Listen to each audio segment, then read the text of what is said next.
When I met you in the summer, to my heartbeat sound, we fell in love. Hej ljudi! Dobrodošli u naš novi video. Današnji video se zove Stvari koje mrzimo jednako druge. Danas ćemo napraviti neke stvari koje mrzimo jednako druge. Ja ću napraviti nekih 5 stvari koje me nerviraju kod nje, a ona će napraviti isto nekih 5 stvari koje nerviraju kod mene. I ja ću krenuti.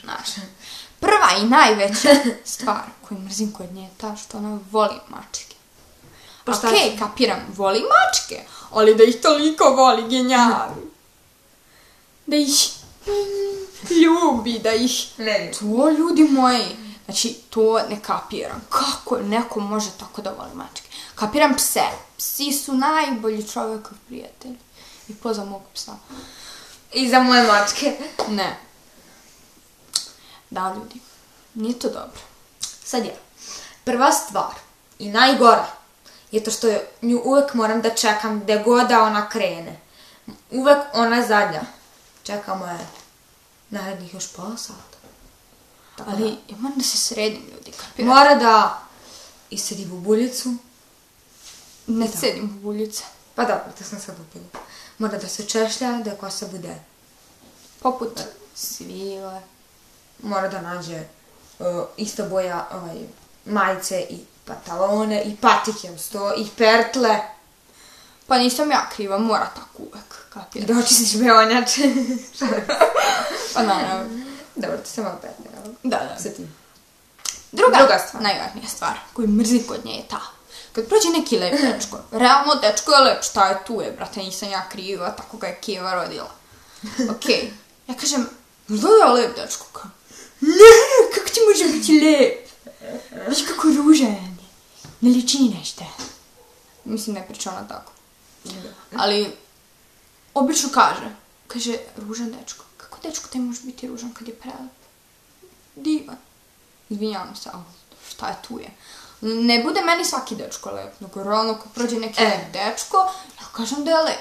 Malo je preterala. Malo si ti preterala. Malo ona preterala. Njoj se svaki dečko sviđa, to je druga stvar kod mene, što kad mene nervira. Znači, njoj se svaki dečko koji prođe sviđa. Ne. Sad neću da dam primere, ali dobro. Ne, meni se jedan dečko sviđa, najlepši moj dečko. Ali, brate, kad prođe neki lep, koji ima lepotu, nisam ja svaki prvi. Nije sreća moja. Jeste. Nije. Znaš li Kada sam treća stvar, ajde. Treća stvar. Treća stvar je ta, da, ja sam zaboravila koja je treća stvar, tako da ti... Koja je treća stvar, ljudi? Treća stvar je ta da ona uvek kuka što ima bubuljice, a ona nema bubuljice. Nije. Znači, moje čelo, puno ljubuljica. Pa jeste. Bubuljica. Nema ljubuljica. Nema ljubuljica. Ljudi, se nećete rodočnjaka iz Mislim da to nismo snimili. To je drugi. Jeste. To smo snimili, rodočnjaci. Rodočnjaci. Ili bitno, ljudi. Da, to kuka da ima bubuljica. Nema, vidite kako lepa dela. Pa i kameri, viš da se ni tebi ne vidi na kameri. Meni se ne vidi od šešira. Posle centar ovako komadioniča. Sad ja... Treća stvar je što ja kod nje uvek mrzim što na snimanju njoj se uvek vidi uvo. I onda moramo ponovo da snimamo. Moramo ponovo da snimamo. I ponovo. A koja je ova stvar? Četvrta? Ljudi, četvrta stvar koja mrzim kod nje je ta što ima mirišljavu kosu. Što ima mirišljaviju kosu od moje. Moje miriši. Ali ne kao njena. Miriši poput tužne jeseni, a njena poput srećnog leta i nekih parfema. Kosada. Parfema koji ima ona pere kosu, ljudi. Ne trebam ja parfema, ima kosu. Pa naravno, ljudi, ali znamo da smo pravo. Da. Pa da. Četvrta stvar kod nje je što ona kuka gde je debela. Uvek kuka da je debela. I uvek na bazenu mora da obuče haljinu da bi išla da kupimo sladoled. Ja ne jedem sladoled. Ako ga pojedem, dam njima. Mislim, ako ga kupim, dam njima. Pošto tamo na bazenu ima gađa, pokazala smo. Gađa. To je restoran brze hrane, objasni ljudima, pratim. Dobro, valjda znaju. I mi smo bukvalno pored toga i ona mora da obuče haljinu da bi došla. Nemo tako pompas. A mrzim, brate, da me ljudi skeniraju. To je prosti luda. Šta? Ne prelazim ja. Pa stavi peškir, barem, ovako ovdje. Ko da možeš da zaveš da utegneš se. Malo da se utegnem. Dobro, sad ti. Sad. 5. stvar koju mrzim kod nje je to da je ona jako dvolična osoba.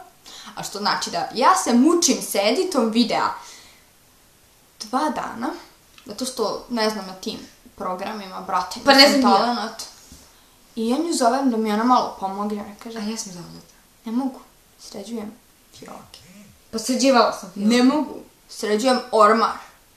Ne mogu. Idem kod drugarice. Ne mogu. Idem na voz, čuti. Ne mogu. Idem na voz. Ne mogu. Idem na pusto ostrvo. Ne mogu. Idem na vašar. Ne mogu. Moram do Kineza. Ne mogu. Moram do 7D. Ne mogu. Moram vanji da ispeglam kosu. Ne mogu. Pa morala sam da je peglam kosu. Da. I 5. stvar. Je li 5. stvar? Jeste. To je 5. stvar. Je što ona uvijek preteruje sa nečim. Ko što vidite da sada je preterivala malo. Ja sam koristim stilsku figuru hiperbolu. Znate šta to? Hiperbola je stilska figura kada pripovedač koristi nešto jače što je. Naprimjer, kažem da je ona lepa, a kažem da je ona prelepa. Ona uopšte nije prelepa, ja koristim tu hiperbolu kako bi nju prolepšala. Šalim se, koristila sam hiperbolu u posljednjoj njenoj osobini. To što je ona jako jedno dobro dete. Jako dobro dete. Dobro. Sjajno. Šta sam rekla da preteruje? Vidite, ja to mrzim. Smo gotovi sa stvarima? Jesmo. 5-5. Jer imaš još neku možda da dodaš? Imam. Da te volim. Sve u svemu, ona je moja draga sestrica, ja ću nju uvek voljeti. Također. Ja sam ja pomiješala plastenin, pa nije htjela da se druži. Ljudi, ja imam još jednu stvar, ona mrzi svoju kosu. Mrzim je. Zašto? Uništila sam je farbu. Nisi. Mogu ja da ti ispeglam kasnije. Dakle mi pegla. Da mi kad 2 ne dođe. Onda ćemo da vam tražimo peglicu.